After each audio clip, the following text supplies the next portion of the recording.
Dr. Renae Norton is a clinical psychologist in Cincinnati, Ohio, who specializes in the treatment of eating disorders.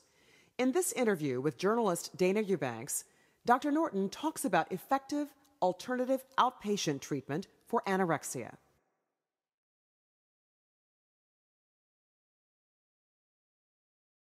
You have an anorexic child in the family. What are the signs you noticed first?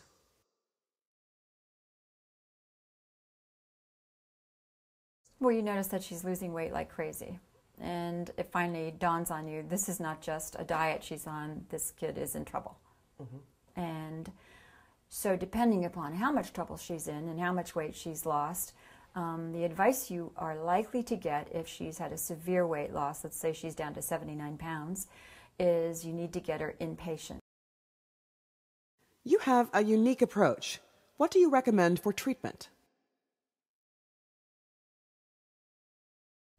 The first thing I would recommend that you do is make sure that she's medically stable and at the same time resist the temptation to send her away.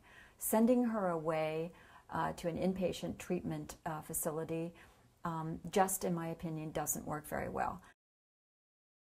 Why do you think inpatient is not always the best answer? They have abysmal outcomes, maybe 30% success rate. That's very low. And there's a really good chance that you may see some rebounding as a result of sending her to a treatment center. That they're being fed highly processed foods, which are not healthy. I mean, yes, I do believe that no food should be off limits. So we should all be able to eat an unhealthy food without intense fear. Absolutely. However, I find that in the inpatient treatment facilities, they are worried about costs, and consequently, much of the food that the patient is fed is highly processed food, which is really unhealthy. And so she comes out with some negative feelings, more negative than she went in with about certain foods. Sometimes she goes in as anorexic, and she comes out as bulimic or bulimirexic, because now she's developed a taste for these highly processed foods, and at the same time she's determined not to gain weight. Well, that leaves her with the choice of eating the food and then purging the food. That's what I mean when I say rebound. Mm-hmm. So that's very dangerous. You believe outpatient treatment is preferable over inpatient. There is effective outpatient treatment for eating disorders, and this is what you need to look for. You need to find an individual therapist or a treatment program that offers family therapy. Key to success is family therapy. That is, according to the research, the most critical issue is the family therapy. Many therapists who specialize in eating disorders don't consider themselves to be family therapists, and therefore are not comfortable working with the family and the eating disorder patient. In fact, sometimes they won't even talk to the parents, which that is just completely counterproductive. You have to engage the family. That's number one.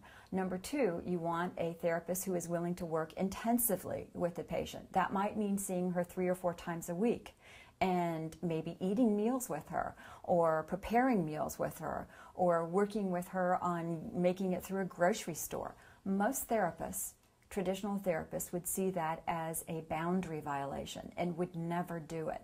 It's absolutely essential that you be comfortable expanding the boundaries of therapy to include refeeding, and or you're not really going to be effective. Okay, so you could have a nutritionist who covers that component. If you do have a nutritionist who covers that component, she then has to really understand in depth the eating disorder.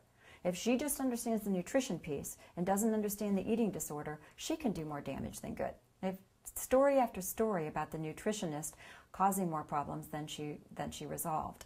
So you need someone who's comfortable with the refeeding piece. You need someone who is comfortable with the intensive treatment piece. You need someone who is a family therapist. And you also need someone who offers group therapy. Those are the 4 components that are really critical. For more information on effective outpatient treatment alternatives for eating disorders, please visit www.askdrnorton.com.